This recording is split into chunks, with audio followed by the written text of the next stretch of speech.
Bang Isnur.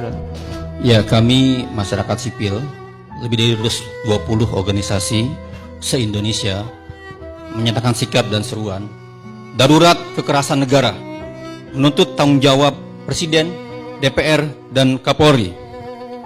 Kami mengecam segala bentuk tindakan represi negara dan mendesak: 1. Segera bebaskan seluruh demonstran yang ditahan di seluruh Indonesia. Segala bentuk penghalangan, intimidasi, penangkapan dan penahanan tersebut mencederai hak konstitusional warga untuk menyampaikan pendapat di muka umum. 2. Presiden segera mendesak dan memerintahkan institusi Polri untuk menghentikan seluruh sikap represif dalam menangani demonstrasi dan menarik mundur seluruh pasukan, batalion, TNI dalam segala bentuk penghalangan bentuk demonstrasi. 3. Kapolri dan Presiden bertanggung jawab penuh untuk menangkap, mengadili dan memproses serta menghukum secara transparan pidana anggota polisi serta pemberi perintah tindakan kekerasan pada masa aksi, bukan hanya sekedar meminta maaf dan mekanisme etik. 4. Presiden perlu membentuk tim independen untuk melakukan penyelidikan dan penyidikan terhadap semua pelaku kekerasan terhadap masa aksi 28 Agustus 2025. 5. Kapolri wajib mundur atau Presiden segera mencopot Kapolri Listio Sigit Prabowo sebagai Kapolri yang gagal mengubah watak represif dan militeristik Polri. 6. Tidak hanya Kapolri, institusi atau kelembagaan Polri harus dievaluasi dan direformasi secara menyeluruh atau total. Presiden perlu memerintahkan investigasi independen dan transparan atas berbagai pelanggaran, termasuk namun tidak terbatas pada pengamanan aksi demonstrasi. Lalu memulai agenda reformasi kepolisian secara sistematis. Sudah saatnya kepolisian dipaksa berubah menjadi lembaga profesional, akuntabel, demokratis, dan jauh dari abuse of power. 7.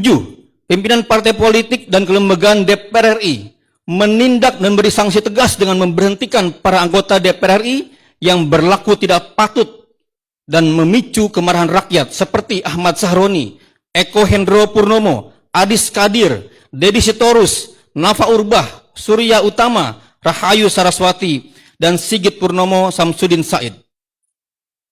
8. Presiden dan DPR segera penuhi tuntutan warga, mulai dari atasi krisis lapangan kerja, batalkan rancangan KUHP, hentikan semua program strategis nasional maupun program pemerintah yang merusak lingkungan dan merampas hak hidup masyarakat adat. Bahas dan sahkan segera RUU perampasan aset yang mengedepankan partisipasi publik yang bermakna. Hentikan pengolahan anggaran negara yang bertolak belakang dengan prinsip efektif dan efisien dan kebijakan pajak yang berkeadilan. 9. Pihak TNI untuk tidak memasuki ruang-ruang sipil dan memanfaatkan situasi untuk merusak kondisi demokrasi lebih jauh. 10.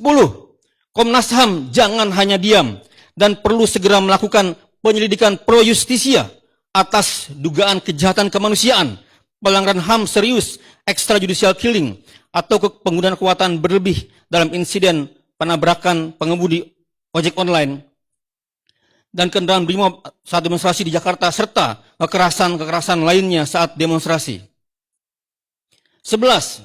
Komnas HAM harus melakukan pemantauan dan menghentikan tindakan pemerintah maupun aparat kepolisian yang memberikan kontrol berlebihan atas media sosial dan tindakan-tindakan pers lainnya selama aksi penyampaian pendapat sebagai pelanggaran terhadap hak atas kebebasan berekspresi, hak atas informasi, dan hak atas partisipasi publik sebagai dijamin oleh UUD 45 dan Konvensi Hak Sipil. 12.